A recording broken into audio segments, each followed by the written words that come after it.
Thanks, guys. And it's Wednesday. We have your Crime Stoppers report. Here's Wes Small.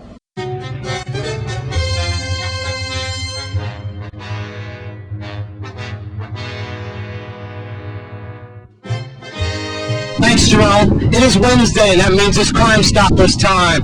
Let's start on St. Croix. Police are seeking information on individuals or groups who are involved with vehicle theft, selling stolen car parts, or altering vehicles that have been stolen. In St. John, police are reminding residents that hiring undocumented persons is illegal. Police authorities are also looking for any individual living or working on the island. In St. Thomas, police are seeking information on two suspects who robbed two victims April 6 on Monday, just before 11 o'clock at night at Oswald Harris Court. One victim was shot and died 4 days later. The suspects were described as being between 18 and 25 years of age. One wore a red bandana around his face and the other had a black bandana around his face. Also, so far, they've issued over $6,000 of rewards, but only $250 has been claimed.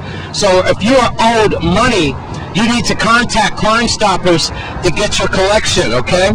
1-800-222-TIPS, 1-800-222-8477. Also, the VIPD, they are working on their 911 services. Don't forget, from your cell, you can call 772-9111. Also, I want to tell you that today in one of the newspapers, there was an editorial about the 911 service here.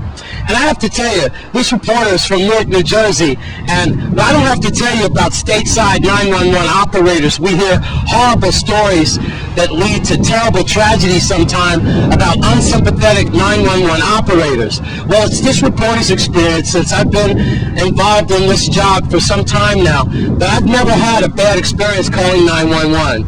In actuality, one time the crew and I were in jeopardy, and I called 911, and they were right on it, dead on it. They wanted to know where we were, who was following us, and they were doing their job. My experience so far living on this island, about 30 years calling 911, always been justified. I've always gotten good results.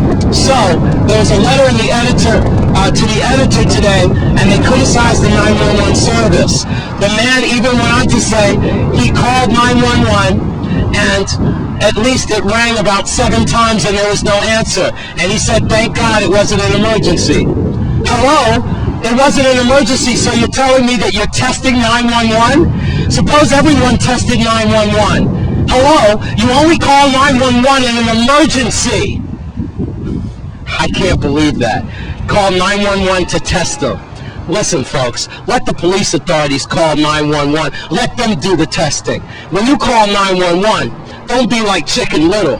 You better call 911 when it's really real. And remember, these calls are being recorded and they could track you down.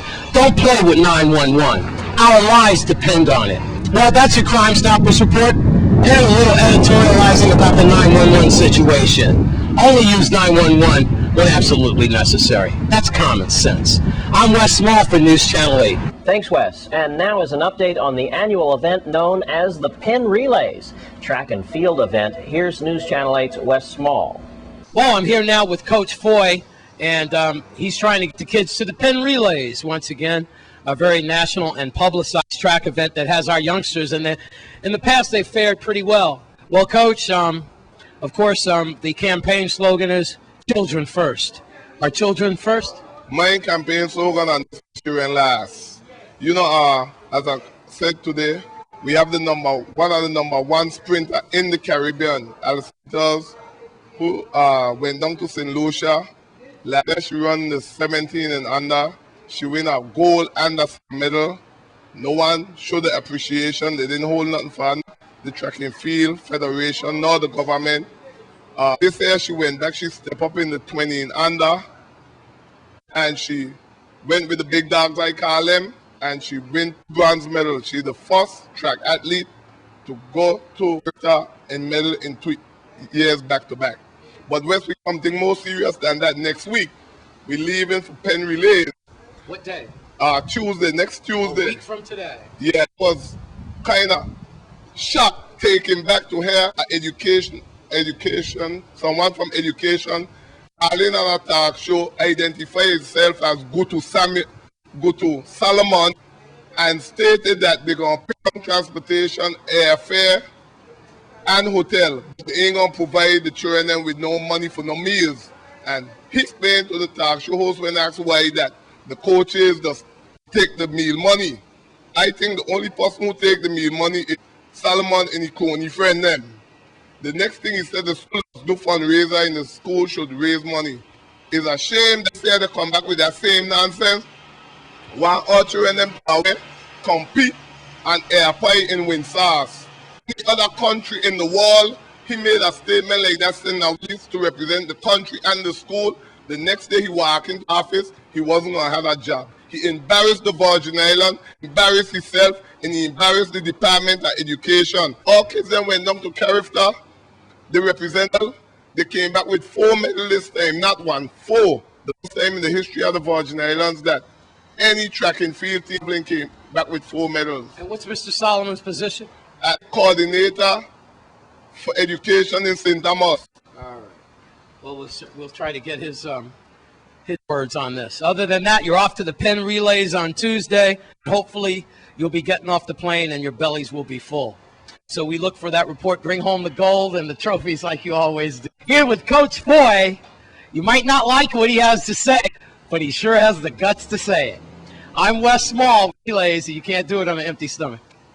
For News Channel 8. Thanks, Wes. I've always loved track and field. And when we come back from this break, it was a Crucian night at the Apollo. Stay with us on News Channel 8.